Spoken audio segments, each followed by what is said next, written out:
أمسية طيبة للجميع مشاهدينا الكرام، وأهلا بكم إلى هذا اللقاء. تنبيه سير المفعول بداية من اليوم وإلى غاية 10 ليلا على الواجهة الشرقية، بينما على المناطق الوسطى والغربية فالتنبيه سيستمر إلى غاية زوال يوم الغد إن شاء الله عن تهاطل كميات معتبرة من الأمطار على شكل زخات تتراوح ما بين 20 إلى غاية 40 ملم، أحيانا تتعدى محليا 50 ملم على السواحل وكذلك المرتفعات. هذا الاضطراب الجوي مرفوق بأمطار على شكل زخات رعدية وكذلك بحبات من البرد خاصة على الهضاب والمرتفعات.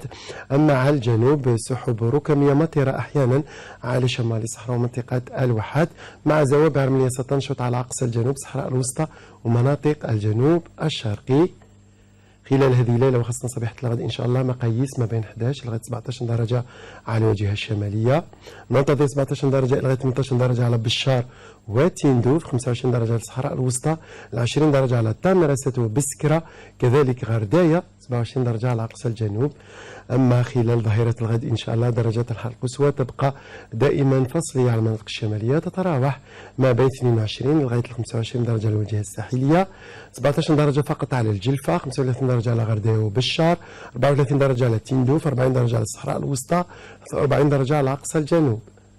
أما البحر خلال يوم الغد سيبقى هادئ تقريبا على كافة السواحل، رياح ضعيفة لن تتعدى 30 كم في الساعة.